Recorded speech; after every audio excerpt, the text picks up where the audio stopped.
Do not adjust your radio dial. You are tuned in to the Mark Order Podcast.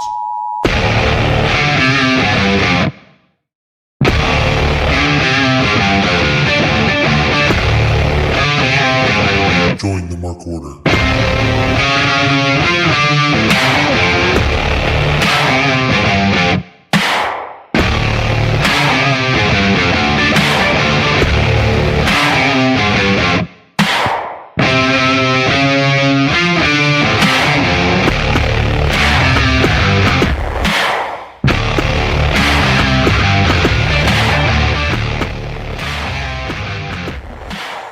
Oh boy, it's Wednesday night.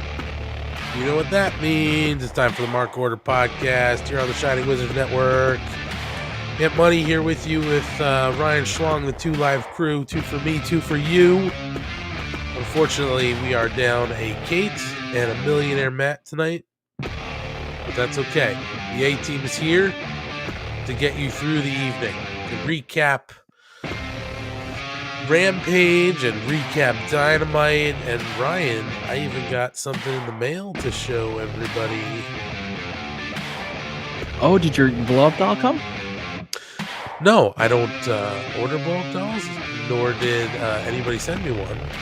We got the newest AEW Crate. Oh, man.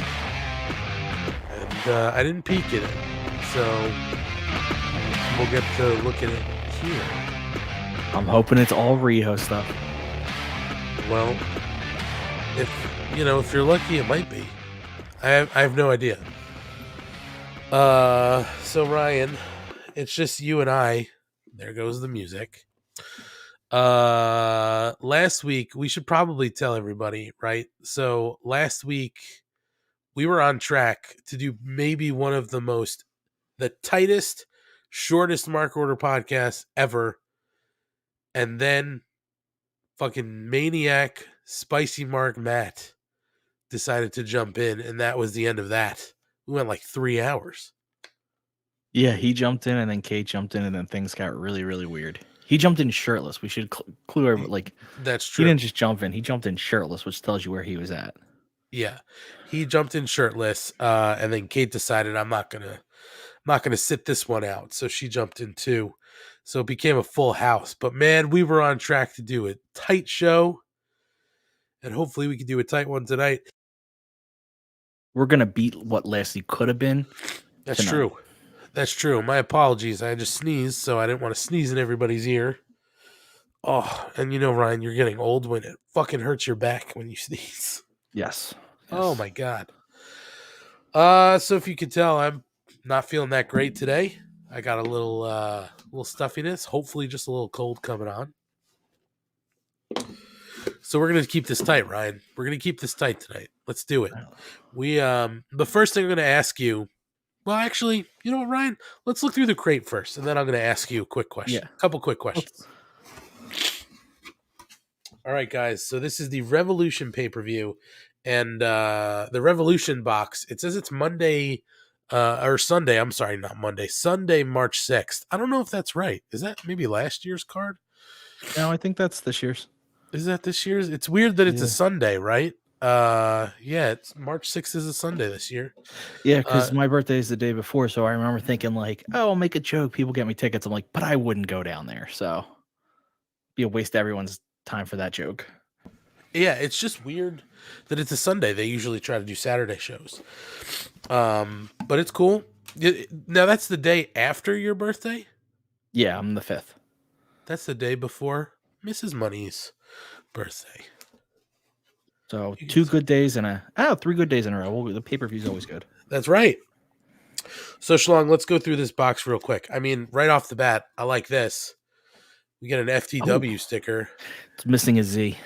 It is, but it's okay. We'll still take that. There's also a what is this? A Nightmare Family logo pin. They have a good logo. I will say that they do. It's pretty cool, and it's not on somebody's neck. Oh man, now this is perfect. This is a Big Money Matt. It's hard to see with the shine here, but it's Big Money Matt Money Clip. That's pretty cool. That is pretty cool. I will definitely get down with that. Micro Brawler here, Nyla Rose. That's pretty cool. Nyla Rose, Micro Brawler. Oh, so get your car smelling nice. An Orange Cassidy air freshener. Better smell like orange. And I flipped us because Asian Joe said it was throwing him off. Oh, well, sorry, Asian Joe. Yeah, it's orange scented. I haven't opened it yet. It's apple scented. Yeah. Can you imagine? It's not anything to do with orange. Hey, these are pretty cool. Super Kick socks. So it's some Young Bucks socks. Those are pretty cool. Better My go feet up are to like your shins. Yeah, my feet are so fat that they're gonna just look stretched out. You're not gonna be able to tell who they are. We've also got our poster from last year. Obviously, they're not doing a poster from this year's event when they haven't announced anything, but this is last year's pay-per-view poster. It's a nice poster. It is pretty cool. Making a lot of noise. Oh, Schlong, the first crate. The first crate wasn't so great with the autograph. For me, at least. Oh, this is a good one. It's your girl, Anna that J. is a good one. Anna J. That's the autograph this month. And Schlong, there are also 2 t-shirts. They do 2 exclusive t-shirts every crate. Let's take a look at those. I saved the best for last here, I guess you could say. Let me just throw some of this stuff back so that I don't get all fucked up here. Let's see. 2 t-shirts. Oh, man. First one here is a Jungle Boy. I dig this design. I would not know that's Jungle Boy. I mean the word, but like if you didn't read it right away, would not know. Yeah, I guess because it's a lion. It's like a lion's head that says Jungle Boy in the middle. But it's pretty cool design. It's the jungle, that's for sure. And Schlong, the last t-shirt, I'm actually really excited about this one. Rio. No, it's not Rio. I want it to be. Oh, it's a good shirt. Yeah, it's like a stained glass design. It's pretty cool. And we're going to talk about Malachi Black here as we get through the night, because it was quite a night for Malachi Black and the House of Black finally. So Schlong, before we get into Rampage, we had a little bonus show here Saturday night talking about Battle of the Belts. So we're not going to go in deep on it, but what was your take on Battle of the Belts? I liked it for what it was, an hour show, which is still very weird to me that you do an hour show that's supposed to be like your big thing. It's not. I know it's not a pay-per-view, but you would think at least 2 hours. Also, based on not only the reception I'm seeing online, but the ratings and all, makes you wonder if they shouldn't be switching Rampage over to Saturday nights. Yeah, it's the ratings were good. I mean, it's just like, I mean, you're probably going to have more competition on a Saturday night than a Friday night with maybe basketball or stuff like that. I don't know when they show most of their sports. But yeah, I mean, listen, Saturday night prime time, like I'd watch it. Friday night at 10 o'clock, I still watch it. You know what I mean? So it doesn't necessarily matter. But to me personally, it doesn't. But I'm just saying if they care about ratings. But then again, TNT's probably loving the ratings they get for that time slot. Yeah, I'm sure it's better than pretty much whatever they get is good for them, because it's just additional additional ratings that they can get. Yeah. So you like the show. Were you kind of like confused by the whole FTW thing as I said I was? It's not a recognized belt, which they drive home again and again and again. However, In fairness to the show, they never said Battle of the Recognized Belts. They just said Battle of the Belts, and Right. that is a belt. So in theory, you could have any belt on that show. If it was an excuse to see a Ricky Starks match, which I really enjoyed, obviously Ricky didn't get the reception I think Ricky deserved. I think people were a little whatever on that match, but also I don't think there was a lot of build to it. Right. Like, it kind of came so last minute. But I mean, it was weird because, again, didn't fit with the theme, but you weren't going to put your heavyweight championship. You couldn't put the TBS championship. What else what were you, Right. what were we left with? Right. Yeah. They were stuck. I mean, Yeah. and it's kind of like we talked about it Saturday night. It was just like, you kind of knew, you knew when this was coming, right? Like they knew when the show was going to take place. They knew what was coming before it. So I feel like they kind of put themselves in a tough spot. You know what I mean? Like they kind of were like, well, we can't do the heavyweight or the world championship. We can't do the TBS title because it just got put on somebody. We can't do the tag titles because we just moved them. So you're kind of stuck, Yeah. It just seemed weird. It seemed weird about that. It's really it's their own fault for the name. Just call it something else. Right. I mean, I get what they were trying to do. It was supposed to be, I guess, like their version of Clash of Champions. But if you're not putting all of the champions on display, it's kind of pointless. And also, like, you can get away with a lot on Clash of Champions because you can kind of say, well, I know this is going to sound lame, but like every wrestler's a champion. Like, even if they're not, like, you can get away with stuff there that you can't get away with when you very specifically say Battle of the Belts. Yeah. Right. Yeah. I mean, listen, I think for their first Saturday night kind of special show, it was pretty good and it did what they needed to do in the ratings. So I don't think they care. I just wish they actually would have devoted a little more time to it. You know what I mean? Like put together stories that made sense. The only story that kind of made sense was the Riho Britt Baker because they actually built it over a couple, over like a month, right? Over 3 or 4 weeks. Everything else just kind of seemed thrown together, which was sort of weird. I mean, the TNT stuff, they had to change plans because Cody was out with COVID, but it is what it is. So, well, Schlong, I wanted to get your take on that, but I think we can jump into Rampage from January 7th. Now, we actually saw this tape live in Newark, but we didn't get to talk about it. So, Mrs. Money was super upset that there was no Tony Nese on Rampage, but we pushed on.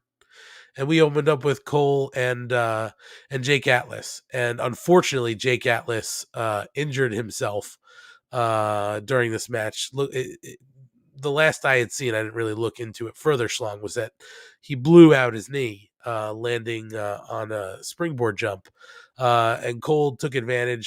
He tried to do the Panama sunset, but it wouldn't work. So he basically switch plans and won by knee bar submission, which shows you how quick Cole is to think there. And also just watching that submission, you could tell he was protecting that knee as best he could, holding it just not to do anything to really hurt Jake Atlas. And then after the match, Orange Cassidy and the Best Friends run off Cole, Bobby Fish, and Kyle O'Reilly before they could injure Atlas any further.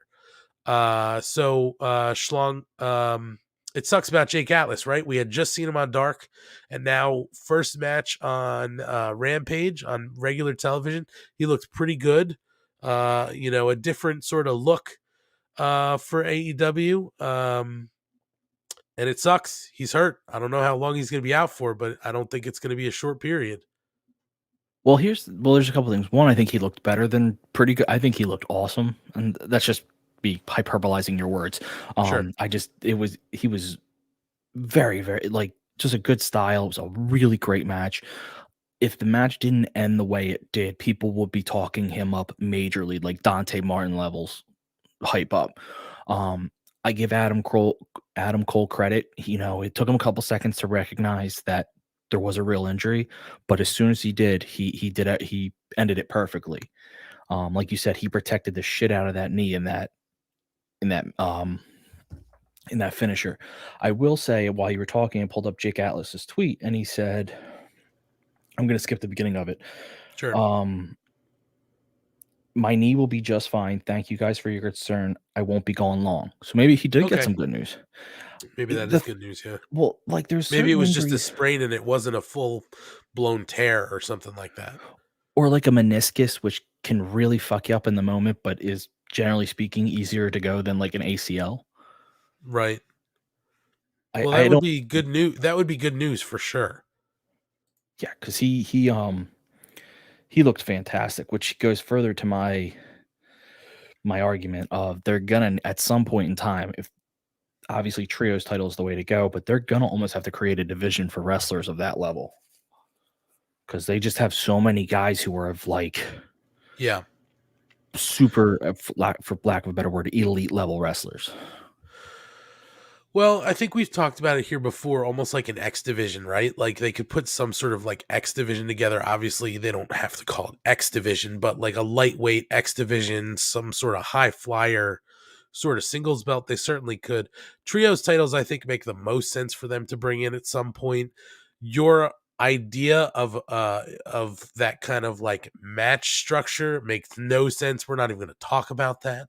Listen, But I said it in my post. It was an insane way. I know it was ridiculous. I terrible don't idea. actually consider it, but it was just really funny to think like of the most ridiculous way you could handle a trios title. And to me, it would be to have a best 2 out of 3, a singles match, a tag match, and then a trios match. That's nothing, which is funny because a single and a doubles match has nothing to do with trios. So if you win Listen, 2 of those matches, you can still win the trios title. Come on, Schlong. Makes no I sense. admit, again, I said it, saying this is the most insane thing I could possibly think of. Asian Joe said first they need women's tag belts, though. Yes, fully agree on that. Well, no, I think you could do both at the same time. I think that I would rather have them slow roll what they're doing right now, right? I'm glad that they're not bringing in like a new belt every couple months. That they've actually done I feel like they've done a pretty good job with their belts, right? When they started the company, that the world championship, the tag titles, and the women's world championship. What was it? After like a year, they introduced the TNT title, and then now like another year, they did the TBS title, another women's belt.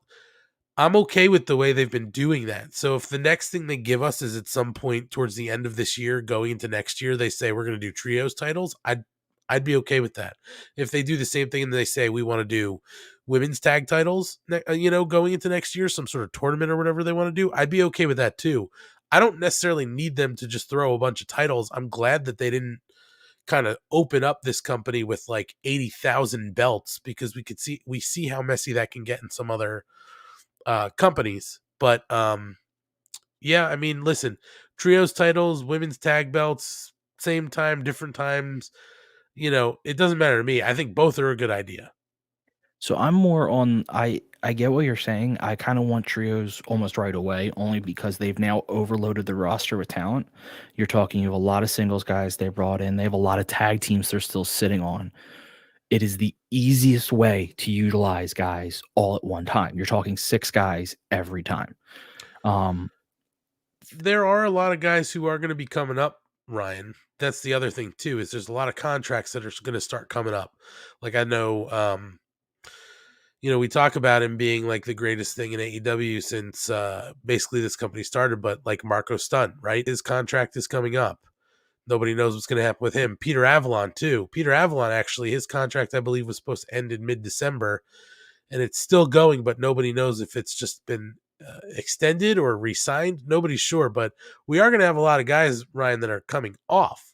Yeah, but That's not me saying I don't think they should introduce trios titles, but I don't think they're in any, I don't think they need to rush it. They don't operate like, again, we always look at contract. We look at contracts through one lens, and that's WWE, which is you're either there or you're not. They don't operate in that regard. Peter Avalon has wrestled probably more independent matches than he has AEW matches. Yep. So I think guys coming off contract could very well, unless the guys hate it there, which is a whole different discussion, those guys could just get lower tiered. They could. So you're likely still going to have a lot of wrestlers who are able to come through that door. And having a trios title, again, you have a team like Bear Country. They're not clearly going to win the tag titles anytime soon. Give them someone to go with them, and you have a trios team. You Private Party, give them Leo Rush and put them in the trios. Like you suddenly have, and then it has matches. Then you can have your singles matches, not for the belt, but you could have like the two singles guys of the trios team can have a match, and there's a stake there because it gives that team momentum in their feud. Yeah, I mean, listen, I don't hate it. I'm with the idea of trios titles. I just, I don't think they need to rush it. If they want to slow roll it at some point, I think it's coming. But it doesn't seem like they're in any rush to get him out there. I will say, Bear Country, no rush for those guys. They hold Wrestle Pro gold. That's like the highest gold you could have. And actually, we saw the match. We saw tonight. The Acclaim versus Bear Country in Rawway, in the gym in Rawway. Right, it's quite a match. Yeah, I mean, well, that's what I'm saying here. with AEW. They let their guys go everywhere. Oh yeah, they absolutely do. As is apparent if you're following what's going on with GCW's Hammerstein show, it's basically a not Ring of Honor. It's basically a GCW / AEW show. It's crazy how much AEW talent's going to be there. Ryan, perhaps the greatest match ever took place Friday night. Hook versus Aaron Solo. Hook was very over, I can tell you that much, live. He was able to really take it to Aaron Solo.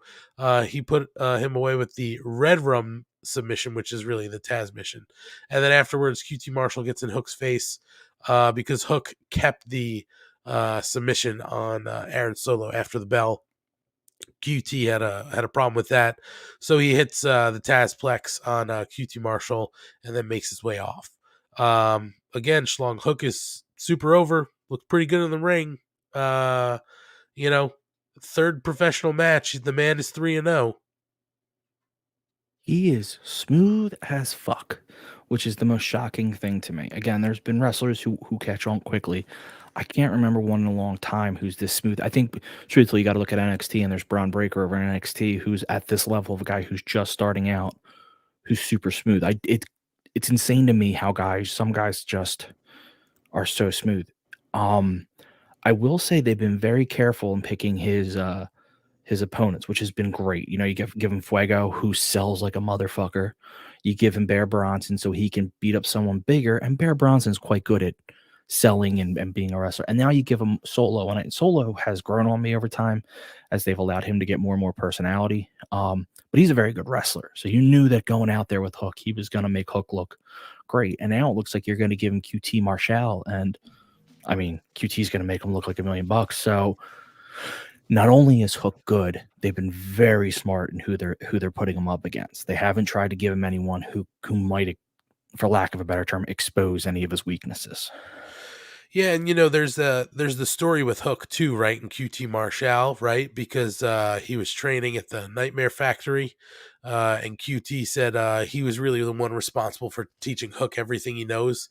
So there's that little bit of a history there too. So I don't disagree. I think maybe we're gonna get QT and Hook will put him away. But man, I love what they're doing with Hook. The presentation's great. The music, I didn't really like it at first, but it's perfect. The one thing a lot of people say is his hair is stupid. I don't think so. I think his hair's great. He's got a great head of lettuce, Schlong. I think it's both. I think he has a good head of hair that he doesn't do anything with, so it looks kind of silly, but it's perfect because it looks like he doesn't give a fuck, which is the whole point of that character. Yeah, I agree. He gets in the ring, he just kind of doesn't care, and then he does it and he leaves. So Hook was great. We had Tony Schiavone interview Andrade El Idolo, mocking the relationship between Darby Allin and Sting. I think he called him basically like his helper, and was asking, what it would take to basically hire Darby Allin for his services. We had Riho and Ruby Soho against Britt Baker and Jamie Hayter, kind of going into the Battle of the Belts, and Riho defeated Britt Baker and Jamie Hayter.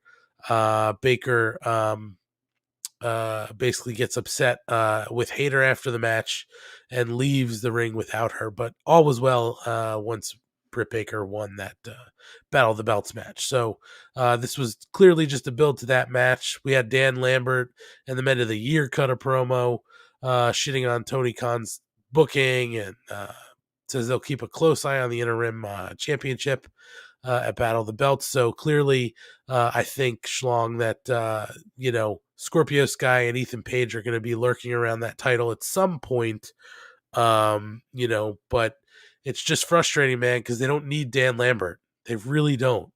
And I just don't know why we keep going to Dan Lambert. Yeah, we're gonna have more of that tonight. Yeah, I don't get it. Yeah. Well, we'll talk about Dan Lambert again, unfortunately. And then we have our interview between Eddie Kingston, Santana Ortiz, and Daniel Garcia in 2.0. And eventually Eddie Kingston, Santana, and Ortiz find their way over to the heels in the interview and start to brawl behind the stage. And then the ring actually the match, spills out towards the ring.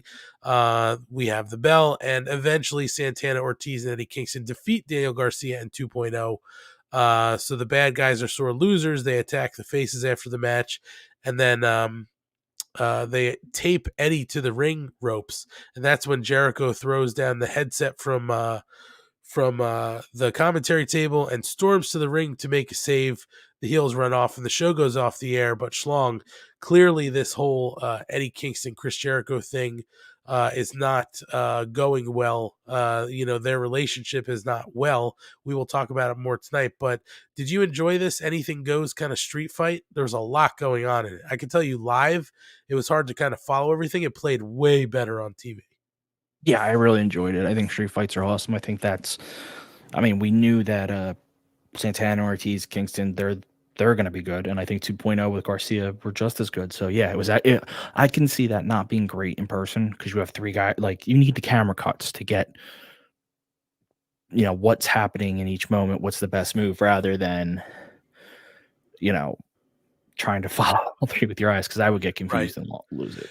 Yeah, and you can't clearly obviously see everything going on from every angle. So, some of what people were oohing and awing at, if we weren't watching the screen, we didn't really catch it. But all in all, pretty fun Rampage going to Battle of the Belts. It helped push the storylines there. We kind of touched on Battle of the Belts, and if you want to hear my take and Mrs. Money's take on Battle of the Belts, you can hear the bonus content that we provided. Our first bonus show for the Mark Order podcast. You can find it at any of your podcast, kind of forums or places that you used to listen to podcasts, or you can go to our YouTube page and watch that show. So Schlong, that was Rampage, and we're got to get into Dynamite. There was a lot happening tonight, although I'll give you a little update, Schlong, before we get into it. I feel like the show was a little flat, and we'll talk about it, but there were a few things that happened that were pretty exciting. So there's a bunch that we'll get into, but we want to let you know, Schlong, did you know we're part of the Shining Wizards Network? I'm starting to pick that up, but I could really use some reinforcement. Well, we are part of the Shining Wizards Network, the flagship show. So the Shining Wizards have been going strong for over 10 years. You can hear them every Monday night on YouTube. As they broadcast their show live. And then Matt yesterday did a bonus show where he interviewed Matt Taven. So they've been killing it. And if you like the Mark Order podcast, if you like the Shining Wizards, then stay tuned, because we have some words from some of the other great programming that is part of the Shining Wizards Network. Everyone knows a lot of things can change in the span of 10 years. But when it comes to professional wrestling podcasting, one thing is still guaranteed. The Shining Wizards is the only place to get all the latest wrestling news, interviews with the greatest guests, and of course, tons of laughs in discussing the world of wrestling. The show is still available on Monday nights at 7 p.m. East on rantmradio.com and Rant Entertainment Media on the TuneIn app. And it's still available on all podcasting platforms. To check us out, head over to shiningwizards.com, where it's still wrestling talk and talk about wrestling. The Because of the obvious threat to untold numbers of citizens, and because of the crisis which is even now developing, this radio station will remain on the air day and night. This station and hundreds of other radio and TV stations throughout this part of the country are pooling their resources through an emergency network hookup to keep you informed of all developments.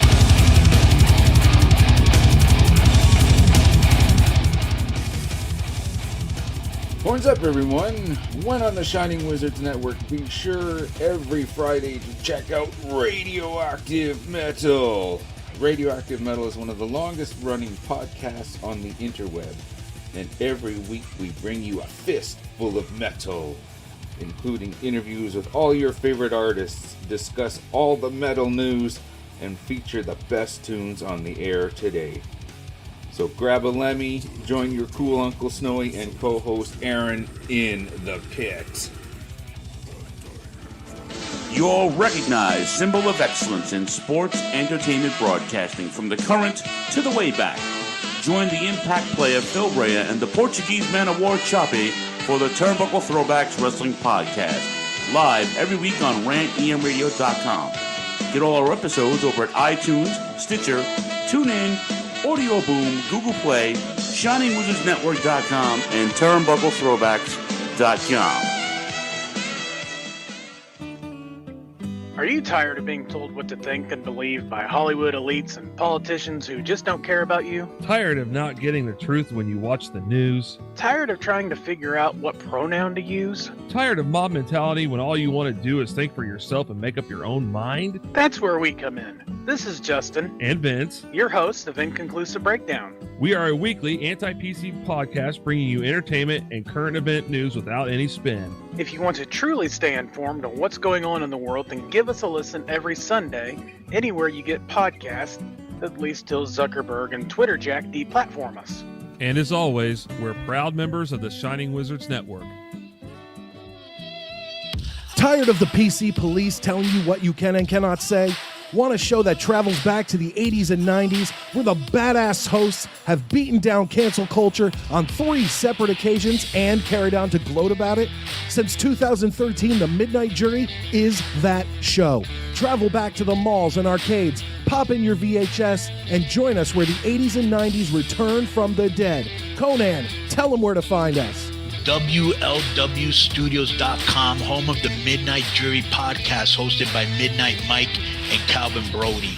Also available on all major podcast platforms via the Shining Wizards Network, and join in the conversation on Twitter at Midnight Jury.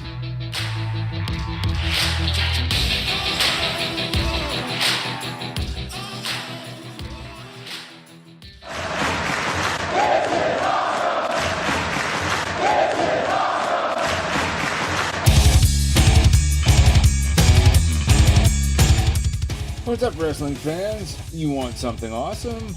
Check out Wrestling Night in Canada here on the Shining Wizards Network. We're 3 Canadian metalheads uniting for the love of pro wrestling. Every episode we go over all the latest news and special events with the odd unique interview as well. So grab a cold one and check out Wrestling Night in Canada, eh? All right, we're back on the Mark Order podcast, and I want to let you guys know you can get some free stickers by hitting us up on our social at Mark Order Pod, Twitter, Facebook, Instagram,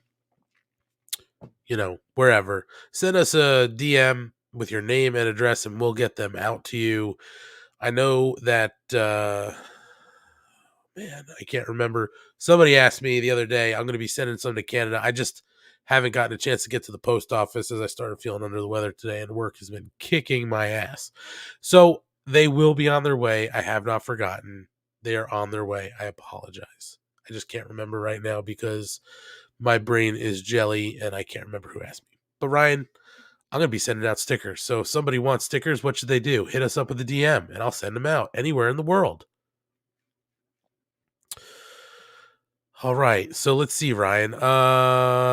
Dynamite. Let's talk about Dynamite because guess what? No rankings. Oh, no raps? Can't do the raps. I'm sorry. You said you were going to rap tonight, but there's no rankings to rap. So we'll just have to go straight into Dynamite. I wish there I were would have, rankings. guys, but sorry. I know this was the one time. You only get one shot. Do not miss your chance. For this And I missed it. opportunity. I missed it. Well, let's get into Dynamite. So we open up with, believe it or not, it's not something they do all the time, Ryan, but we open up with a non-wrestling intro. We get Adam Cole. Baby. There we go. Come out and get on the mic. He's surrounded by Red Dragon. And he says 21 was a great year for the three of them. 2022 will be even better. He reminds everyone that he's undefeated in singles competition. And on top of that, the boys are back together. It's a new era, he says, in AEW. And then the Young Bucks interrupt. Matt Jackson says he kicked COVID's ass in just 2 days and figured they'd come to the ring to join them. And then Kyle O'Reilly basically lets them know nobody invited them and they didn't need help winning in Jacksonville. So Matt puts Red Dragon over as one of the best teams in wrestling and says they're right. They didn't need the help. But the Bucks do have to make one thing clear. This is their company. They're the longest reigning AEW World Tag Team Champions. Their New Year's resolution is to get those belts back. And Kyle says it's funny because they have the same resolution. And Bobby Fish says not a single team on this planet can stand between them and the tag titles.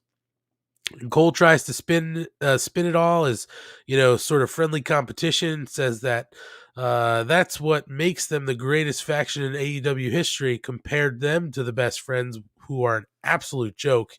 And of course, that's when the best friends come down, Ryan. The two factions basically square up. Cole yells about cutting their music. He asks what Orange Cassidy could possibly say that's of any importance, and that's when Cassidy jumps him with a double leg, and we have a brawl. Orange lights up Adam with forearms as everybody else goes to the floor. We get a back body drop to put Brandon Cutler into everybody. And that's when Adam Cole starts to face off with Orange Cassidy, and Chris Statlander comes and gets in the way. And that's when Dr. Britt Baker, DMD, attacks Chris Statlander. She hits the stomp before holding Orange Cassidy in place for her boyfriend, who super kicks Orange Cassidy and then hits the boom. And the Elite stand tall, and Adam brings the Bucks in for a kiss, but Britt Baker stops it and steals her own kiss. And that's when we get a video package for CM Punk and Wardlow to go to break. But Ryan, a very rare occasion where they didn't open up with wrestling, but I loved all of this. And, giving the reality of Britt Baker and Adam Cole's relationship, but they haven't really leaned into, except for like maybe the second week Adam Cole was here and told Shivani to back up and stay away from his girlfriend. So I kind of loved it. Oh, this was perfect. I mean, if they did this every week, I would hate it. Asian Joe in chat is basically saying that, like, hey, it's kind of WWE, but they don't do it all the time, so it's good. That's exactly it. If you can open some shows with talking, if you don't open up every single show with it. I love that we're not sure what's happening with Adam Cole and the Young Bucks, or Adam Cole and Red Dragon. It's a very fun story to tell. But what I love even more is that you still have this feud with the best friends included, so that they're telling multiple stories. I hate when places get locked into one story at the detriment to all others. This is telling a bunch of things, and introducing Britt to counteract Statlander is perfect. One, because there's the real life relationship, so it makes a lot of sense. And two, Britt versus Statlander, that was one of her best title defenses. So if you want to give that for a while till you hold over for Thunder Rosa, I'm quite okay with that, especially because there's logic to it. It's not out of nowhere. It makes sense with the story they're telling. So yeah, I love this. I love the whole story. I love what they're doing.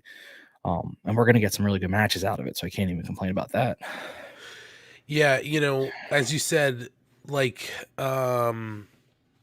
the fact that this whole thing is not at the detriment of, kind of the few stories they're telling is absolutely true. This could actually be, like the thing that sort of pulls the Elite and Red Dragon sort of together, right? Because they have kind of a unified common enemy, and that's the best friends. So we'll see how it goes, but I like this a lot, and Asian Joe said it, it was a very, WWE style opening, but he's okay with it because they don't do it all the time. Yeah, absolutely. Usually they come out with some really hot um tag match or a singles match. They've done that before where they will open up with like a world championship match and stuff like that. um but when they do these, it sort of feels special, right? So I thought it was great. I thought it was really, really fun. So moving on from this, Schlong, as we said, we got a video package about CM Punk versus Wardlow to send us to break, and we get back. That's the match we get: CM Punk versus Wardlow, and man, did CM Punk take a beating. Wardlow is down in the ring, and of course MJF is ringside because he's paying the bills. And Wardlow actually powerbombs CM Punk like, I don't know, 5 times, and he goes for the pin, and MJF basically says, "Whoa, whoa, whoa, whoa! I want you to hurt him." So Wardlow basically hits another one. MJF says he wants more. So he hits a 7th power bomb. MJF wants another one. And as Punk rolls to the apron and kind of gives a thumbs up to Ref Aubrey, MJF is able to kind of get to the ringside timekeeper's table, and basically says, "I want you to put Punk through the table." So Wardlow obliges. He gets powerbombed through the table, and Aubrey starts her count. And that's when CM Punk stirs, crawling to get back in the ring. He does beat the count at 9. MJF orders another powerbomb, but that's when CM Punk manages to catch Wardlow. He wins by pinfall. CM Punk wins by pinfall with the inside cradle. And then post-match, MJF gets into it with Wardlow, and it looks like they're going to come to blows finally, Schlong, but Sean Spears is able to get between them to play peacemaker, and that's when Wardlow storms off and we go to break. So it looked like it was going to happen here tonight, Schlong, but it hasn't happened yet. But it looks like we're very close to this split between Wardlow and MJF. I'll say this, Schlong. I was okay with the way they constructed this. My one problem with that inside cradle was Wardlow didn't really roll up as quickly as he probably should have, right? So it just looked a little clunky, but I get what they were doing. I liked the concept of what they were doing. What did you think? I'm with you. I liked the whole layout of the match. Wardlow absolutely dominated Punk. I mean, that wasn't even close. And then to have MJF basically be the reason he loses because he let Punk live. And I like that it was a cradle and not a roll-up, because a cradle actually looks realistic where a roll-up doesn't. A cradle uses locking up limbs and momentum. It's a whole thing. I saw a couple people online mad that Punk beat someone else, and Punk's going to always be undefeated. He's 13 now, so let's not pretend he's got this huge winning streak. Also, Wardlow was never going to be Punk. It's MJF's going to be Punk's first loss. That's right. Let's just be fair. And this put Wardlow over huge because he does not look bad in this loss at all. He looks like a monster. So I don't understand anyone who has a problem with Punk winning all these matches, especially because it's CM Punk. It's like Daniel Bryan and Bryan Danielson. It's like all these guys. He's at that level. He's going to have this run so that when he loses his first match, which will be to MJF, it'll be huge. And the heat will be huge. Yeah. So people are ridiculous. And then I think, don't we still have that ladder match coming up? Yeah, there's that. I don't remember what they call it, but there's a ladder match. Yes, for the, I think, TNT champion, a shot at the TNT championship. I'm not sure if that got kind of pushed off because of what's going on with Cody, but that is coming up at some point because MJF reminded Wardlow if he wins that shot and wins the belt, he has to give it over to MJF. Because I still think that's the nail that's the final nail in the coffin. That's the straw that breaks the camel's back. That is the thing that when it happens, Wardlow finally says, all right, now you push me around. I've had enough. We've learned that Smart Mark isn't the greatest attorney.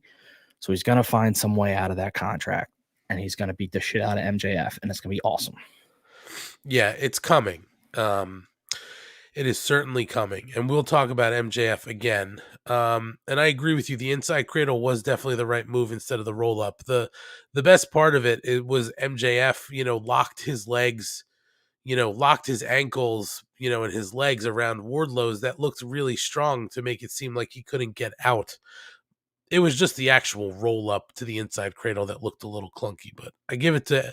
I mean, listen, CM Punk was ready to get a 9th power bomb. I mean, he took 8 power bombs, 1 through a table.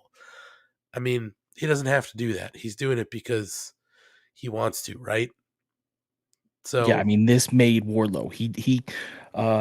Actually, I'm not going to steal the comment. I'm going to give Asian Joe said that's a big endorsement from Punk that he lets Wardlow powerbomb him that many times. That's exactly it.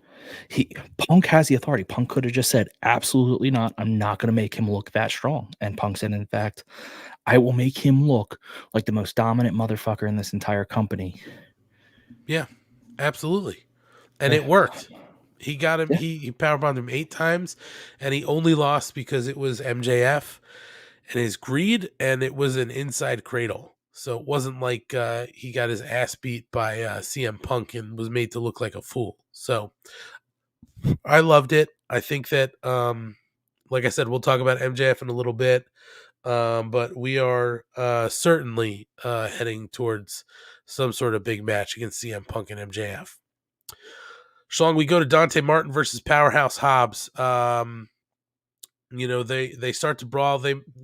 Commentary basically shows clips of their first match where Powerhouse Hobbs got the best of Dante Martin, but Dante Martin, now obviously a little older, wiser, more seasoned, is able to actually hold his own, even with some outside interference from Ricky Starks.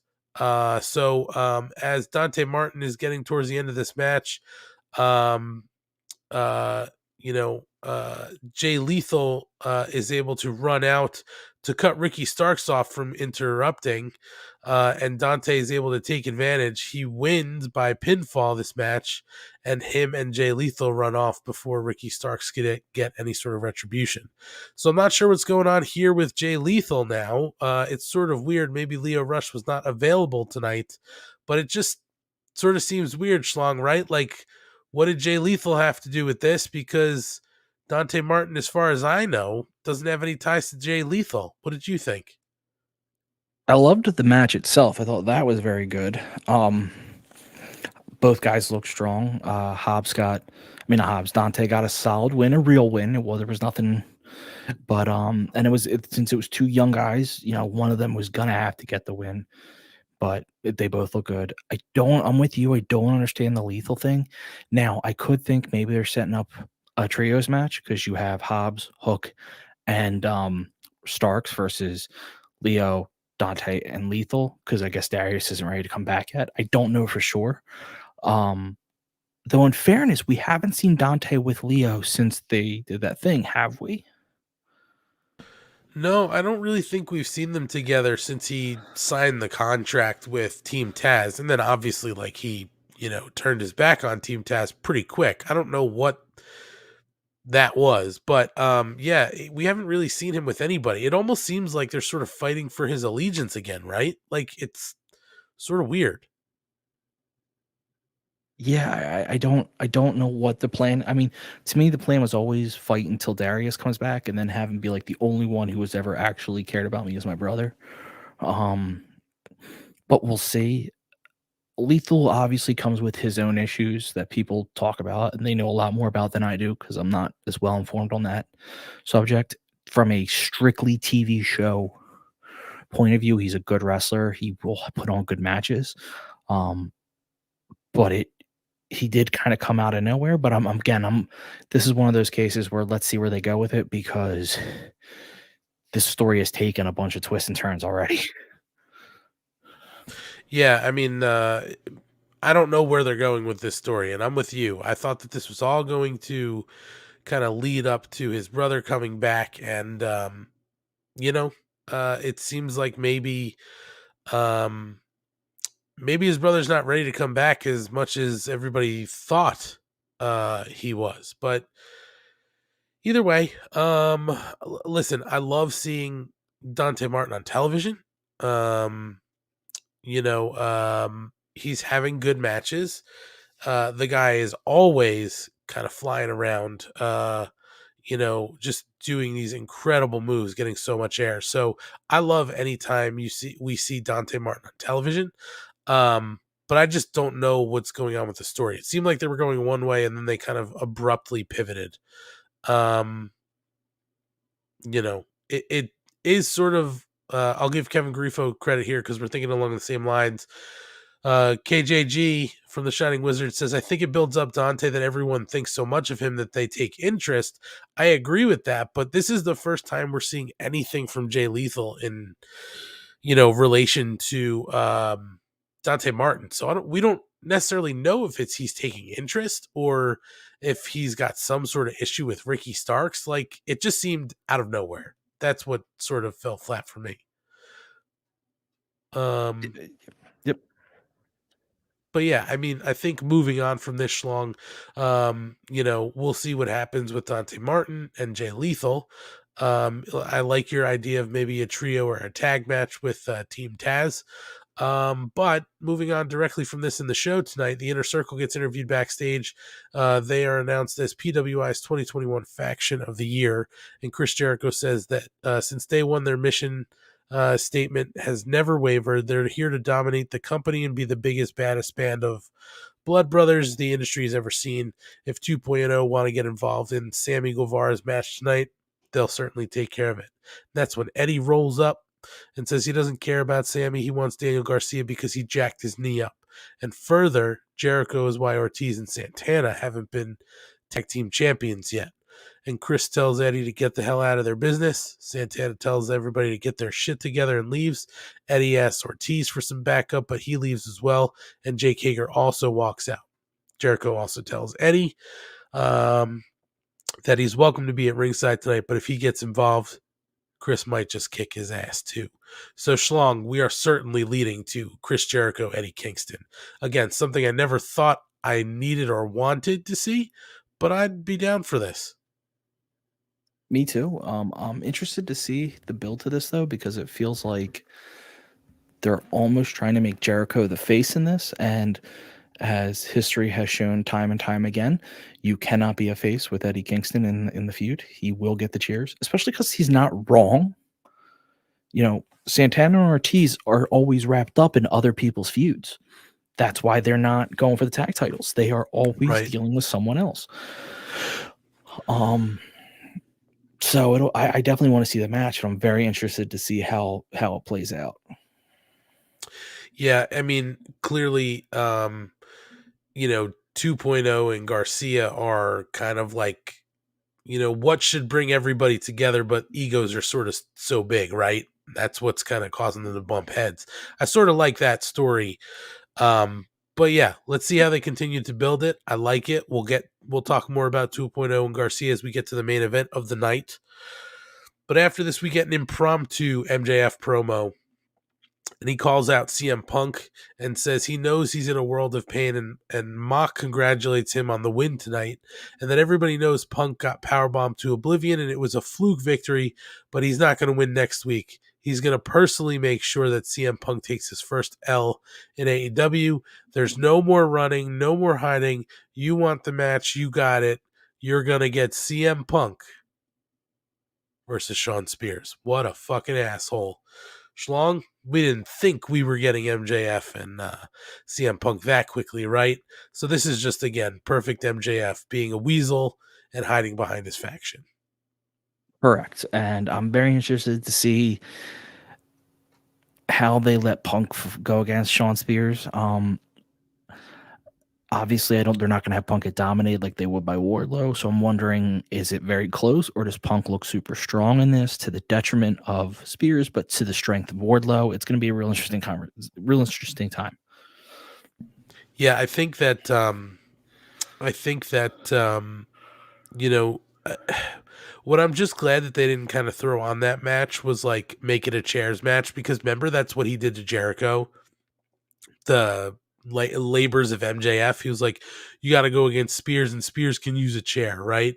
So this feels very much like the same thing, but they're not giving us the exact same thing.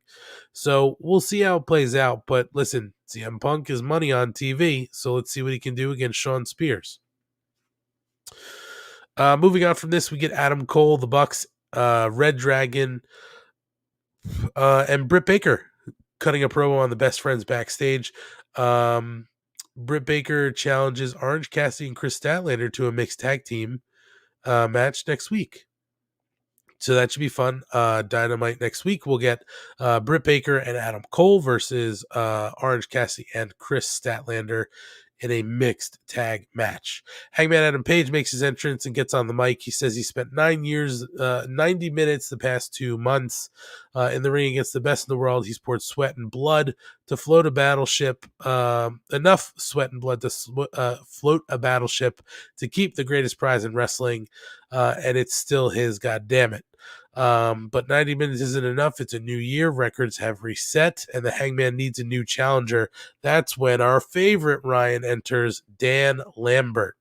And Paige asks the audience to please shoot him. Dan talks about the great wrestling cowboys of his youth, Bill Watts, Stan Hansen, the Funks, and now this East Coast cowboy is what we've got. Hangman says if Paige and Scorp want a match, all they have to do is ask, but Lambert says he knows what Adam can do, and the matches against Danielson were some of the best he's ever seen. And the thing that he likes the most is that he didn't take the Cody Rhodes path, right? He earned everything he has in the business, with the exception of the gimmick.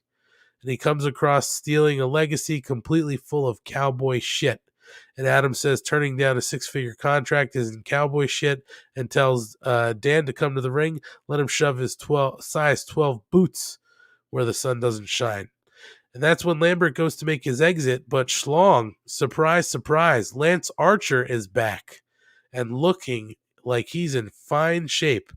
Dan runs to the ring, and Lance grabs him by the hoodie. Dan is pleading that he didn't do anything to hurt him. He don't waste your opportunity with the champion. And that's when Lance Archer attacks Adam Page. He's able to get him up, blackout onto a chair. And that's that segment. So Schlong, first of all, good to see Lance Archer back, and he looks like he's in good shape. But did this seem a little out of left field for you? Lance Archer all of a sudden coming down to the ring and attacking Adam Cole? Yes, but they made sure to point out tonight that records have reset themselves. So he doesn't have a record to go against him. There's no one who has a great 2019 record, 2022 record, I should say. I don't know why I even went back to 2019. That's pretty bad on my part. Except for well, you know what it is? I was going to say Captain Sean Dean, who's 1-0 against MJF. Well, 2-0 now after his win on Dark. But my point being, there's no records. He obviously always comes off as a threat, so you can put him there. So while it is out of left field, it is a nice transitionary feud for Hangman while you establish a real one, because he just had a great one. So now they need to kind of like give him a minor one until they set up to the next big one. So I like it. I'm glad to see that, Archer's back and he looks phenomenal. Yeah, he looked like he was in great shape. I love Lance Archer. So if this is what they're going to build to, good for Lance to be able to kind of come into the picture and be the next guy for Hangman Adam Page. And Lance is sort of a monster, right? He's that monster character. So this could maybe help out Adam Page by kind of slaying one of the monsters. Either way, let's see how it plays out. I'll give him the benefit of the doubt right now. I'm just glad to see Lance is back. We go to Arn Anderson, Lee Johnson, and Brock Anderson interviewed backstage. Schlong, it's been a while, I feel like, since we've seen Brock Anderson. And Arn says he's proud of both dudes, and says they're going to experience something they never have before. That is the fact that this is Horseman country. That's when Tully and FTR roll up, and Tully says if he really wants to relive those days, he needs to join up with them. They end up making a tag match for next week, and they go to break. So next week we're going to get Brock Anderson and Lee Johnson versus FTR. Now, Schlong, I know that I think the Doctor Who shall not be named in the Discord, and I saw a couple other people surmising maybe this gives the Briscoes a reason to show up next week. I still don't think that that's happening. I think that if FTR is going to show up somewhere with the Briscoes, it's going to be in GCW. But do you think that's possible? Maybe the Briscoes show up on AEW TV? I think it's possible, sure. I mean, I wouldn't rule anything out at this point. Christian and Nick Gage show up, so at this point, they're more realistic than he is. They would have seemed more realistic than he would, considering they were in ROH. I can see it, but I'm with you. I think GCW is the place. Yeah. I'm stumbling, not stumbling, but I'm pausing because there is absolutely a road where I can see Tony Khan being like, fuck it, it'll be fun. Bring them on. Let's see where this goes. But I think their best match is their best chance to be what they want to be is at GCW, where they can be a little looser, because the Briscoes promo style is not exactly right the most TV friendly. So we'll see. I will also point out that I know a lot of people don't really like the Brock Anderson thing. They're like, why is he around? I will say, having watched a lot of Dark and Elevation, I kind of like him and Lee Johnson together. I think they make up an interesting team. Of Lee's very athletic, more. He's quicker. He does a lot more of that stuff. Where Brock is more old school in his style, a lot more mat wrestling. And I think it's a nice combo. And they're starting to get a feel for themselves. They just, neither one of them is great on the mic yet. So obviously they have Arn Anderson, but they're really either going to need Arn to really step up or be given someone else to have a chance, because I love Lee Johnson, not great on the mic, and so he's got to either do it a lot more or they got to give him a voice. Well, Arn Anderson is an okay guy to do it, and it should be fun next week. FTR have good matches usually with younger or older talent, so this could be a really good match. We'll look forward to it next week. Back from commercial, we get a hype reel for our new AEW TBS champion, Jade, including a promo where she talks up her title. So she's basically talking about how she's still that bitch and she's going to defend that title. Although nobody has come forward yet to really assert or challenge for that belt yet. And Schlong, this is where we go into Hikaru Shida versus Serena Deeb. And Deeb had vowed to basically get retribution on Shida for the unfair losses that she took. And so Deeb attacks Shida before the bell, actually right as she's getting to the ramp, and puts her, she's able to kind of chop block her in the back of the knee. She puts her knee into the steel steps. Shida says she's good to go, but eventually this match isn't long for this world. Serena Deeb wins by referee stoppage with the Serenity Lock on that injured knee. That Serenity Lock is pretty badass, especially because before she really locks it in, she smashes your knee into the mat. Deeb does smash your knee into the mat. Post-match, Deeb gets the kendo stick, returns to the ring, and beats down Shida with it, hammering on the knee. Aubrey and Mike Posey come to the ring to pull Deeb off Shida. And then some baby faces come out to help Shida get to the back. I believe it was Anna Jay, Tay Conti, and Sky Blue. So we'll see where this goes in the future. But Deeb gets the win here tonight, Schlong. Did you mind this? We're going back and forth here a little bit. So a couple things here. First, the funny thing is, you make the Shida joke about not knowing who she is. Since she's lost the title, it's almost killed your ability to make that joke, because she has shown up way more since losing the title than she did when she had it. She's had promos. She's been all over the place. But you know what I'm saying? Like, it's ridiculous. It took her losing to finally be put fully on display. Yeah. I mean, she just bores me. I don't ever need to see her. I get I'm not talking about your opinion. I'm talking more about why you didn't recognize her versus you do. She was never anywhere beforehand. That's true. Love this out of Deeb. Love this story. Love how vicious she is. They need this in the division, like a heel that is who's purely evil, like kind of like evil a little bit, but like so much better than everyone that they can be that way. Because like Britt doesn't really, I love Britt, but she's more of the cocky, like braggadocious style. Jade is Jade, great talker, doesn't have that. Whereas Deep is like, okay, she's the heel that can go out and have these amazing matches with people, but is also vicious. You know, she's Bryan Danielson versus Hangman, like that type of thing. Yeah, totally. So I love it. I love what they did with this match. I don't mind if they have another one down the road. It probably won't be for a little while. Because they're obviously selling to keep she off TV for a bit. She might have to go to Japan or something. So obviously there's some time and stuff there. So yeah, this is great. I loved this. Well, it's also interesting because we had those other faces come down to help out Sheeta, so maybe we get some other matches between Deeb and some of Sheeta's friends, you know, before we get back to a rematch or a tag match or something like that. I will say one thing, I want to point out. Sure. This was a relatively quick match. They could have had another women's match on this show. Like why? You're right. They surely could have. They absolutely could have. I don't know. I thought this was actually going to be a longer match, so I don't know. But let's move on. Christian Cage and Jurassic Express are interviewed backstage.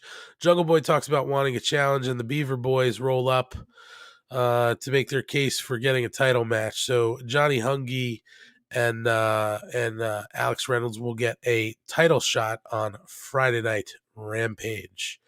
Moving on, Matt Hardy is on the mic in the ring and cuts a promo on Penta, saying that tonight in his backyard in front of his beautiful family in attendance, he's going to delete Penta and send him to the hospital to be with his brother. So we have Matt Hardy versus Penta Alzero Mierdo, and cutting to the end here, because it's really all about the end of this match, Schlong. Penta is able to win by pinfall with the Fear Factor. Post-match, he calls out Malachi Black and says he's going to show Black some respect because he's Penta, and then the lights go out. They come back up, and Malachi's in the ring. He drops Alex Abrahantes with the big boot. He punches Penta, super kick, gets a roundhouse kick, and Black draws him up and tears at his mask. But then Griff Garrison and Brian Pillman Jr. make the save. Julia Hart is also there to cheerlead from the apron, saying that it's not enough. And then Black is shown laughing in the middle of the ring as he counts the number of men in the ring. 1, 2, 3. Lights go down. Lights go up, Schlong. And finally, the long-awaited debut of Brody King. Brody King is in the ring, cleans house, takes out Pillman with a cannonball senton in the corner, and Malachi tosses Griff at him with a superplex, and Brody catches him into a power slam. The Kings of the Black Throne are here, and man, Brody is going to do really well, I think, in front of the TV audience, and some maybe who never even saw him. Schlong, he's finally here. So are you two questions. Are you as excited as I am that we finally have Brody King? And two, I know we just got the second man. Do we have an idea who the third man is? Or maybe we got to talk about that a little later. So first off, good match. It was a solid match between those two. Thank God Brody King finally appeared. I still truly believe he was set to appear last week, and the injury screwed everything up, which is fine. I completely get that. That makes a lot of sense. My guess last week was they were going to have all the tag teams walk out, you know, do the clapping, and then you were going to have the lights go out one last time, and there he would be standing behind everyone. He looked incredible. He is incredible. Those two are going to be monsters. I don't think they have a third picked out yet, or maybe they do, but I don't think they're ready for it. I think they're going to let Brody King breathe a little while because he's such a big figure. You got to give him time to breathe and get his place in the thing. The interesting thing was the Julia Hart saying that's enough. Yeah. I just don't know if I even care enough about Julia Hart where I care about that story. There's so many people who are saying like Julia Hart's gonna join the House of Black. I don't understand what that would bring to anything, but you're right. She was yelling that's enough. Or was she yelling that's not enough? Like she wanted him to keep going. Maybe we misheard it. That's true. We could have misheard it.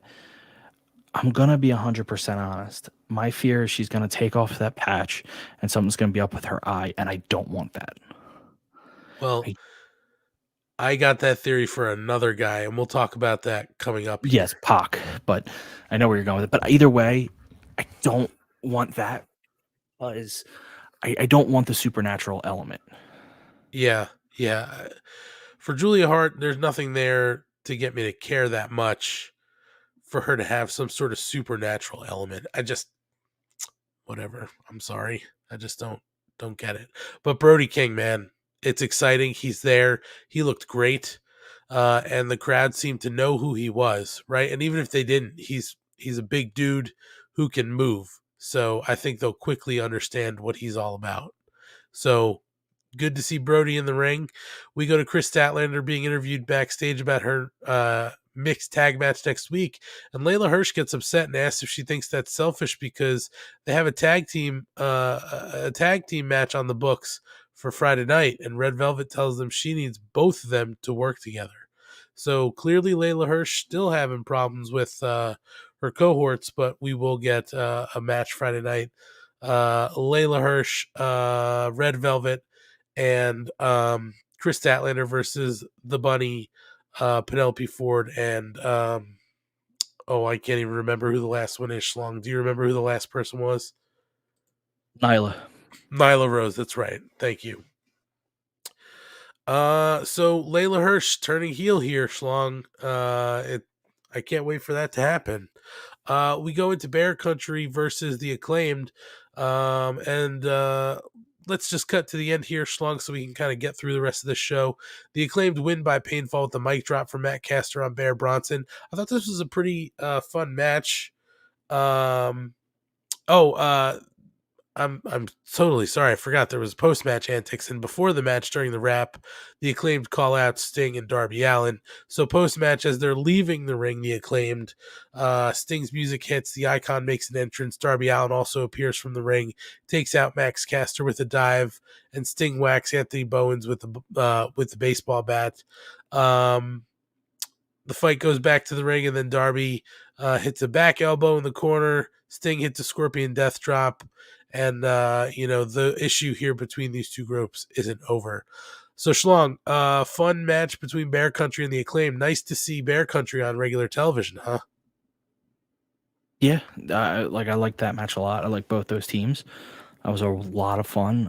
Clearly, they're setting the Acclaimed up for big things. The sad part is I think they're going to take a loss on the way there, which I will just speak to it. The post-match beatdown of Sting and Darby, because that to me is what's important coming out of this. She had Acclaimed get a nice win, and then they had the post-match beatdown. Listen, I love Sting as much as anyone. I think Sting is great. I don't want Sting and Darby to beat the Acclaimed. They're not a tag team that's going to go for the gold. This thing should not be. So when Sting goes out and he helps beat Darby in a feud against Taz, or even the Men of the Year, I can stomach it because those guys can take those hits and keep going. I feel like the Acclaimed need to win this in order to continue to build momentum. It could be a really severe crusher for them. As much as I love Sting, it's not what I want him doing. Yeah, I don't need Sting and Darby Allin to hold tag titles. I don't need to see them go on a run. These little feuds that they get involved with, like when they were feuding with Team Taz, right? I'm okay with that stuff. I just feel like at this point, I'm kind of over this with the Acclaimed. I don't even remember really how it started. So I'm kind of over this, but let's blow it off and let's see what happens, right? I mean, it's going to be Darby Allin and Sting. The Acclaimed is not going to come out of this on top. That's for sure. Yeah, I completely agree. So, Schlong, this is where we get our video package from Pac. And he talks about how he was told he may never see again, but it's just another setback, and now he sees everything. He appreciates the blessing, and now his perspective is different, and his vision has never been so clear. He also is shown holding oh my gosh, I can't remember the deck of cards, what they're called, but he's holding the fortune telling cards, a tarot card. Thank you. And it has the eyes crossed out on it. And Pac also has something covering his eyes for the whole video. He's also got pictures of himself with his eyes covered up. So Schlong, this is what I was thinking. I thought maybe, listen, Pac doesn't necessarily need the Death Triangle, right? And the Lucha Brothers don't need Death Triangle anymore. Pac is a guy who joins as the third man in the House of Black eventually. He did get his eyes spit in too. Maybe that's going to be kind of the magic or the reveal, right? Like he takes that off and his eyes all fucked up. I'd listen, a faction with Brody King, Pac, and Malachi Black, that's badass. I still think there's a way for Lance Archer to join, and that's also badass. So I don't know. What do you think? Any way you see it's possible for Matt, or I'm sorry, not Matt, Pac to join that faction? I would need justification. I can see it happening. I want justification more than he spit in my eye. Again, I don't want a supernatural thing to this. Like, I like that Malachi Black's thing is that, yes, he's spooky and he does all these things, but like everyone basically just treats it as like, the reason this is creepy is that this is a grown man doing this. This isn't a mystical being doing this. This is a grown man who believes this about himself. That's very freaky, very scary. So I don't, now, if you tell me he pulls off the blindfold and his eyes are fucked up, but he goes on to be like, after he spit in my eyes, he came and saw me and he told, like, I'd be like, okay. Like there's a logic there of like, this isn't magic. He got in his head. Or like after he spit my eyes, the Lucha Brothers didn't talk to me. They didn't call and check up on me. They didn't, like, you're like, okay, like it's a logical thing. What I don't want is just be like, he spit my eyes and the poison got in me, because that's stupid and I don't want that. Right. No, that makes total sense. I think there's a cool way that they could get out of this, even if it's just, even if that doesn't happen and we just get Pac versus Malachi Black again, I'm all for it. I honestly don't know what's going on with Pac, if maybe he's in the UK and he's kind of stuck there. But, I wish we saw more Pac on television. He seems to come and go in waves, in bursts. So we'll see what's next for Pac. When they get back from commercial, Schlong, Matt Hardy's being interviewed. He says he's focused too much on the HFO and not enough on himself, because something needs to change. And that's when Andrade rolls up, tells him to take it easy and that he does need to focus. And they're both businessmen and he wants to work together. So Matt Hardy says he's intrigued and he'd love to talk in private. So they go off together. Schlong, are we selling off the Hardy family office? Is this finally the end of that Hardy family office? I hope so. It's been kind of a bomb, not bust. No one's been made out of this. Matt Hardy could be made into a better character. Be interesting to see if they bring in his brother, which they would have major explaining to do on what happened with him and everywhere else. But I think it's not helped.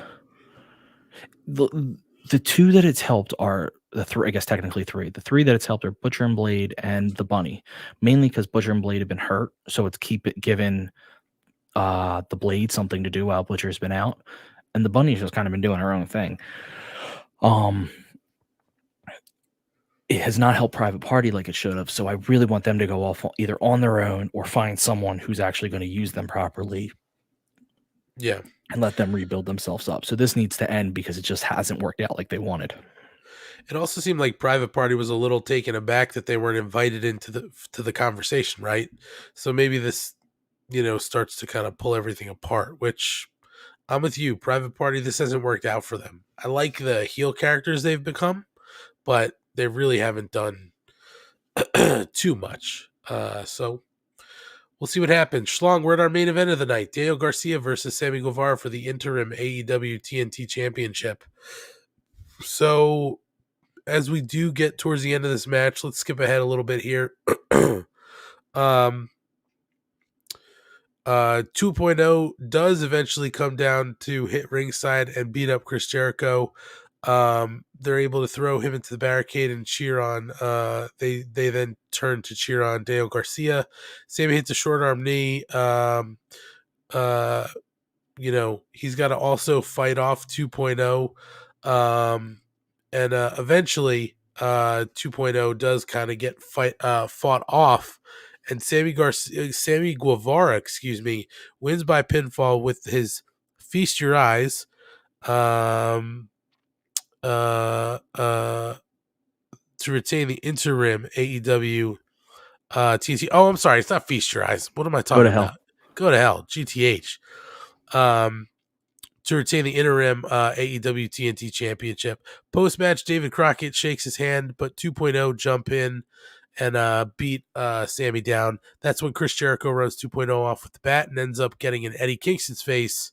So the two of them are facing off, and that is the end of the show. Schlong, I'll tell you this. I wanted to love this match. I didn't necessarily love this match. I thought it was a little sloppy in parts. I was a little surprised.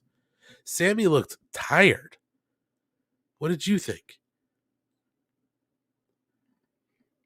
A little bit, I guess. I still liked the match a lot. He had match. What was it?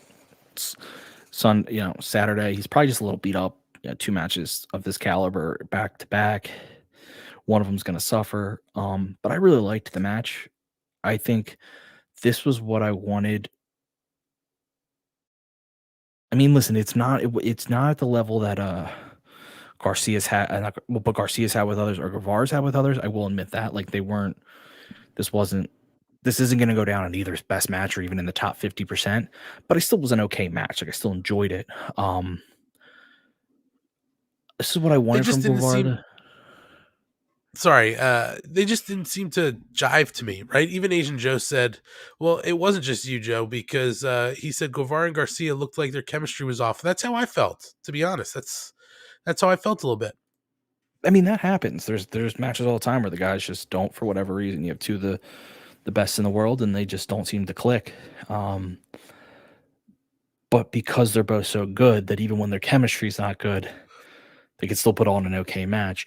But I always wanted Guevara to have these defenses against really good guys. Because, yes, you'll have this match where the chemistry isn't good, but his next match against someone, the chemistry will be right, and they'll be awesome. So, like, he needed more of these, and that's why I was upset when he lost the title, in the sense that, like, I felt like he didn't get enough of this. The after the match stuff is clearly setting up, Eddie Kingston versus Jericho, which we said earlier we're okay with. I really think this is probably going to lead to the dissolution of the inner circle for good. I think you're going to see, which is what's needed. I think they've served their purpose. They won PWI's Faction of the Year for 2021. They've got their accolades. Let them break up, go their separate ways. Let this be the story. I like 2.0. I like Garcia. They're using them great. It's just a matter of now that I will say this. This is the advantage of factions, though. You've gotten a lot more guys involved in one story than you would if there's no factions. So that's at least one thing that AEW does well with the factions, is that it allows 6 or 7 guys to get involved, or instead of 1 or 2. Right. I think we're seeing it with the Pinnacle, right? Like, the Pinnacle, I think, is going to kind of break up here. Or we're going to get guys leave it. I think we need to see the same thing happen with the inner circle. So I think that's where we're headed. You're right. I just was sort of disappointed by this match. I'm not disappointed with the outcome. I'm just disappointed because it seemed like there were stuff that should have looked better, and it seemed like these guys just couldn't pull it off for whatever reason. Their chemistry was just seemingly off. But either way, Sammy's holding the title, and they said next week Cody Rhodes will be back with his TNT title. So we'll see what happens. Friday night at Rampage, Friday night on Rampage, we're going to get a couple of matches that we already talked about, but it was announced that we were getting Adam Cole versus Trent Beretta, Sean Spears versus Andrew Everett, Chris Statlander, Red Velvet, and Layla Hirsch versus the Bunny, Penelope Ford, and Nyla Rose. And we were also going to get an AEW World Tag Title match, Jungle Boy and Luchasaurus versus John Silver and Alex Reynolds. So Schlong, I only have a couple things, kind of like news sort of things from the past week. There's not too much here, and I know you and I are sort of hurting tonight. I know you have a headache, and I'm not feeling that great, so we'll get through this pretty quick here, and then we'll wrap things up. But I hate to break it to you, Schlong. The fourth Cruise of Jericho has been postponed until 2023. I know. You were looking forward to it, but it's been postponed. Yeah, 2 cruises in 6 months for Jericho is a bit much. You need to spread that out. I think it is honestly the case or what's going on out there with COVID and all that kind of stuff. But yes, I wouldn't want to do 2 cruises in 6 months on a Jericho cruise, or really with anybody, to be honest. So unfortunately, folks, if you were interested in doing the Jericho cruise, they are delayed until 2023. That is the 4-leaf clover edition. One of the reasons is the current environment, really kind of COVID. Schlong, the other thing, did you hear that CM Punk is headed to GCW? No, I didn't actually. He is? He's going to be inducting Dave Prazik into the Indie Wrestling Hall of Fame. So he's not going to wrestle, but maybe he shows up. He'll be doing the induction on Saturday night, January 22nd at 7 p.m. at the Cutting Room in New York City. Tickets are available, but CM Punk will be at the event inducting somebody into the Hall of Fame. Maybe he'll show up Sunday. Who knows? That could be fun. And Schlong, do you see the big, the big rumor of the weekend or the week is that the multiple sources are saying that are telling WrestleVotes, and believe it or not, WrestleVotes is almost always right. But multiple sources told WrestleVotes they believe the WWE will try for an unexpected Forbidden Door entrant into the Men's Royal Rumble. That led a lot of people to thinking that possibly it could be Chris Jericho. Now, to be honest, Schlong, do you think there's any shot in hell that it's Chris Jericho? So I had heard the Forbidden Door rumblings for the Rumble, rumblings for the Rumble, Jesus. But because of, Mickey James coming from Impact over. Now, I didn't hear Jericho. Jericho's the only one it makes sense for because they let him do Stone Cold's thing. But even still, I'd be really shocked because I cannot see WWE putting any AEW wrestler on their screen. Because Right. in order for it to happen, AEW not only would have to sign off on it, they'd have to say, like, you're gonna have to mention us and you can't embarrass them. So, like, Yeah. I see more someone from Impact again, someone from the Indies, something like that. Or New Japan even. I cannot see. I just can't. It just wouldn't make sense to me that they could do it. I mean, if they did, good for them, but with all the shots that AEW takes at the WWE on live television, I couldn't imagine that they want to bring somebody in. But you know what? Stranger things have happened. So we'll see what happens. That's just a rumor. Nobody said anything. But yeah, that's the rumor apparently. It could be Jericho, but I don't think it's going to happen. Not at all. Yeah. Schlong, honestly, that's it. Oh, the only other thing that came out today, and again, this is not AEW news, but Corey Graves apparently was cleared for in-ring return action. So he's been out of action for 7 years, and they finally said, hey, you're cleared. So he can get back in the ring. My theory is he'll get back in the ring. He'll win an NXT title, He'll then give it up. He'll sit off of television for a number of months, and then they'll release him. Seems to be the plan with most of their commentary guys. Yeah, yeah. That was Joe. I was sorry. Again, just so people are listening, Ant's got a cold. I had a migraine today, so both of us were a little off, and my mind started wandering if we talked about Joe last week, and we did. Yep. Because I'm like something we had to talk about, which we don't. But no, you're right. I mean, I watched Graves' NXT run because when I started to get back into wrestling, NXT was one of the things that helped me do it. So I went back and watched all the old NXTs, and I actually liked him as a wrestler. I liked his run. It's been but he wasn't Danielson. He wasn't CM Punk. He wasn't Edge. He wasn't. I don't think a lot of people are clamoring for him to come back. That being said, they can now throw him in the occasional storyline, which could work. You know, the announcer gets thrown into a storyline type deal. Could be a lot of fun for them. I don't think it's going to be anything consistent. I think it's going to be a here or there kind of basis.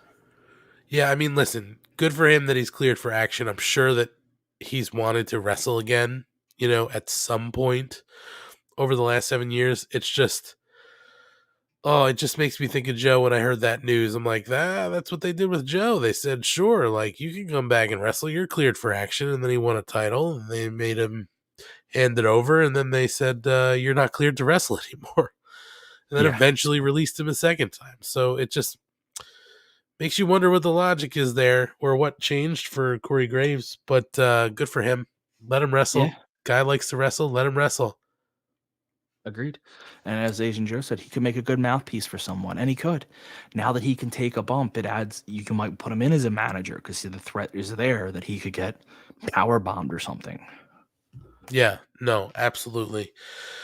Well, Schlong, last week we were on track to end at 2 hours. This week, we really pushed through here, man, because the two of us are not 100%. But we're here for the fans. We're here for the people who are listening or watching us on the YouTubes and the Facebooks and the Twitters. Thank you for watching and chatting along. Kate is online saying, just here to force you to go longer. Not happening, Kate. If you get in, I will boot you out so fast. Hope you're having a good night, Kate. Yeah, totally. But Schlong, we are keeping it to a svelte hour and a half tonight. So before we go, why don't you plug what you do Monday and Tuesday nights? Monday and Tuesday nights, you can find me live tweeting Dark and Elevation. Then Wednesday nights, you can find me here. And then, so Schlong and good night. Well, while you're watching Schlong or interacting with Schlong on Twitter on Monday and Tuesday, you can also follow us on Instagram, Facebook, TikTok, subscribe on YouTube, but DM us to get some free stickers. Just send us your name and address anywhere in the world. We will send them out. I mentioned it before. I'm sending some to Canada as soon as I can get to the post office. So definitely hit us up. You just tell us where you want them to go, and we'll take care of the rest. Kate's not here tonight, but you can certainly connect with her at Kate on Deck IC on Twitter. She's everywhere, so she'll let you know where she's going to be next. I can't even keep track anymore. Matt, Maniac Matt, can be found when he's not here on Wednesday nights. He can also be found Monday nights on the Shining Wizards podcast, 7 p.m. on the Shining Wizards Network. They are 10 years plus running strong. This past week, they spoke to Matt Taven, and I can't remember who the other interview was. Dante Smiley. Dante Smiley, that's it. From AEW Dark. That's right. It was a great interview. They always do good interviews, but they're good at covering all things wrestling. So if you like us, definitely check them out on Mondays. And if you are checking us out on podcast form, we say it every week. Thank you for listening to us in podcast form. We totally appreciate it. Wherever you listen to us, subscribe, like, rate, review, whatever you got to do. It helps us out. Showing up in the algorithms, but we do suggest you try watching us. If not live, you could always find the videos on our YouTube, Facebook, or Instagram page. It's a lot of fun. You can always see who Schlong's got in his background. Who's that tonight? I can't hear you, Schlong. Sorry, I forgot I pushed it away. The Los Matadores. Oh, Los Matadores. Schlong always has some sort of tag team in his background. I did not decorate my studio tonight because I just wasn't feeling up to it. Hopefully next week we're back to full strength. But if not, you'll get somebody here joining you every Wednesday night on the Mark Order podcast. We're also going to be at AEW in February in Atlantic City, the entire Mark Order podcast. So if you're going to be there, let us know. And a good number of us will be at GCW in New York City at the end of this month. So let us know if you'll be there. Schlong, appreciate hanging out tonight. Always fun. Sorry your head's not feeling great. Go take something and we'll talk next week. Have a good one, Ant. Feel better. All right, everybody. Thanks for joining us. Sorry you had to listen to my shitty voice tonight. We'll be back next week here on the Mark Order podcast.